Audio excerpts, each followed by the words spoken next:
बघा आता वरतून तिथून आपण आलो चालत चालत खाली आणि हे बघा रेलिंगचा थोडासा प्रॉब्लेम आहे रेलिंगचा आणि इथं वरती पण रेलिंग वगैरे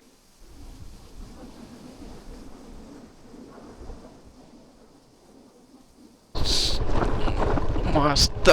वरपर्यंत एकदम आलेलो आहोत सरळ सरळ नजारा बघा एकदम भारी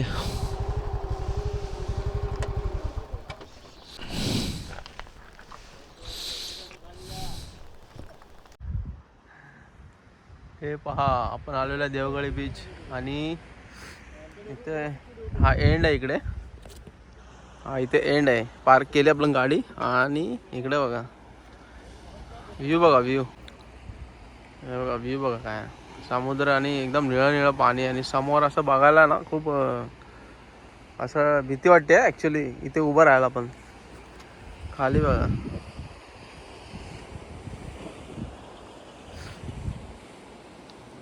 लांबपर्यंत नजर नाही आणि इथे तिकडून खाली उतरावं लागतं असं आणि मध्ये खळी आहे बघा गळी गळी म्हणून याला देवगडी बीच बोलतात तिकडे तर मला इतिहास आहे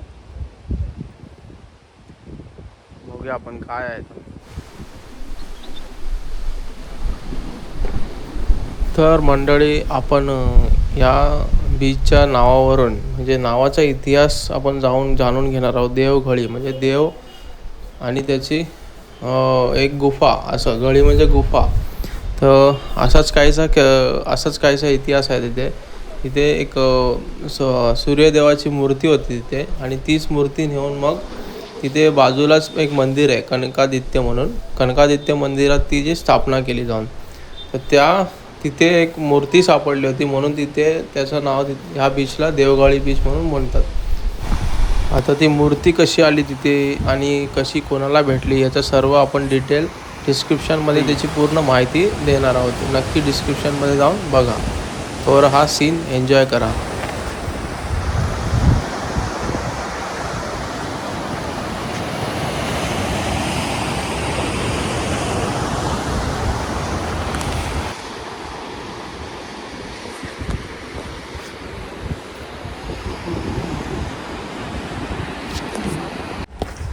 हे बघा आता आपण खाली उतरत चाललोय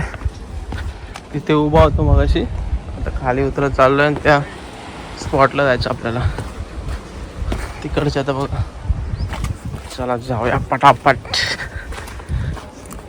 निघायचं इथून आपल्याला मुंबई आणि कधी पोचणार माहित नाही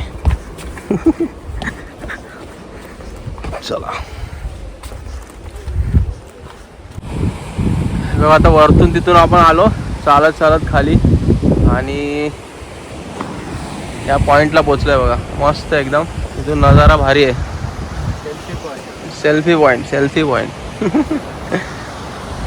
आणि तिथे ही गळी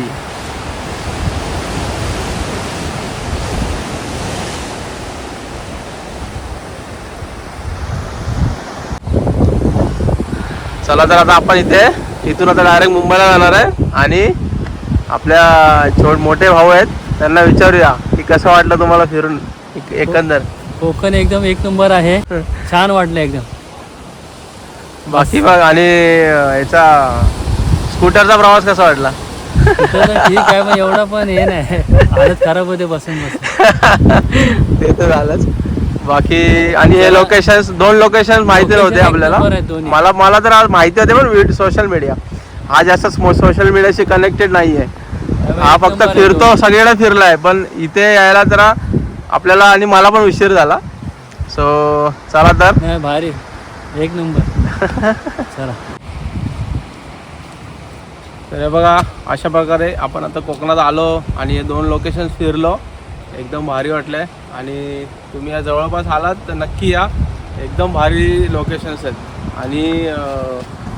इथं सांगायचं म्हटलं तर इकडे हे बघा रेलिंगचा थोडासा प्रॉब्लेम आहे रेलिंगचा आणि इथं वरती पण रेलिंग वगैरे काही नाही आहे लहान मुलं असतील तर शक्यतो अवॉइड करा जाणं बाकी आणि ही आपली सिरीज आहे ना इथेच थांबूया आपण आता आणि इथून आपल्याला सरळ जायचं आहे मुंबईला सो आता काही मोठं ब्लॉगिंग वगैरे काय करणार नाही सरळ जाणार मुंबईला घरी आणि खूप मजा वाटली फिरून असेच व्हिडिओ येत राहूत असं मला वाटतंय. आहे ना, बरोबर ना. आणि आपल्या कोकणामध्ये खूप असे स्पॉट आहेत की मी असे शोधून मी एक्सप्लोअर करणार आहे, हे मी ठरवलं आता. आणि बाकीचे बाहेरचे पण, कोकणाच्या बाहेरचे पण आपण स्पॉट घ्यायचे प्रयत्न करूया. तर चला तर आता भेटूया नेक्स्ट ब्लॉगमध्ये काहीतरी नवीन घेऊन. आणि नवीन असाल तर आपल्या चॅनलला सबस्क्राईब करा नक्की. भेटूया नेक्स्ट ब्लॉगमध्ये. तोवर गुड बाय, जय महाराष्ट्र. शेवटला मी एवढंच म्हणेन की येवा कोकण आपलंच असा. चला भेटूया नेक्स्ट ब्लॉगमध्ये काहीतरी नवीन घेऊ. Bye bye.